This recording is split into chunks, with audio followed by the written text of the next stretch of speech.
Hi, creative besties. Make this lush garden bow with me. This is really beautiful. And for those of you who are fashion enthusiasts and you sew, this is for you. Yes, this is for you.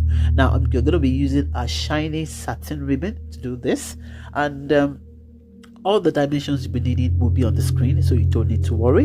Yeah, you don't need to worry. I'm just going to be showing you. I'm going to be making some 30 centimeters by 16 centimeters for the first one, and we're going to be having 36 centimeters by 19 centimeters for the second one, and then the third one, which will be the tail, that's the longest. It's going to be 20 centimeters by 40 centimeters, or 40 by 20, whichever way you want it to be.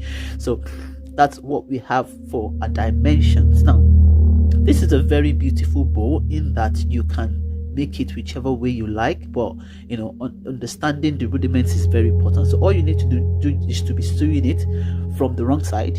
You understand? For those who sew, you understand, just sew it from the wrong side, and then the tail, that's the one that we need to be concentrating on.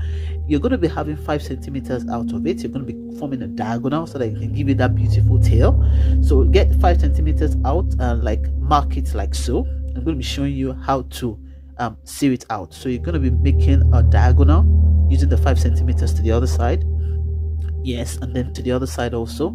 So all you're just going to be doing is you're going to be sewing the diagonal all the way to the middle, and then you leave a space to be able to turn it out. Yes, you leave a space like that to turn it out. Okay, yeah, don't worry, I already did my own way, but don't worry, just do it as I say. Just get the diagonal, sew it, and get the middle.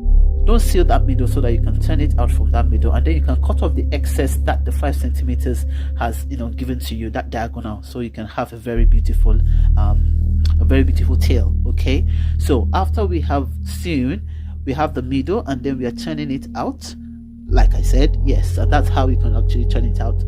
And then because you're turning it out in the middle, you can always seal that place if you want to. If not, you can use your needle and thread when you're actually making the bow, so that's fine. But the major thing I always tell my students is make sure your work is very neat. Make sure your work is very neat. Where you need to iron, please iron.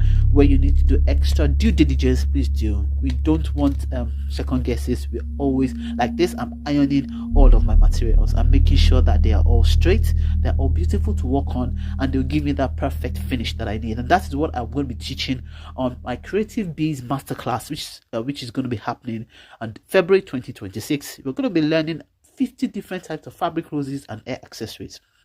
Yes, you heard me.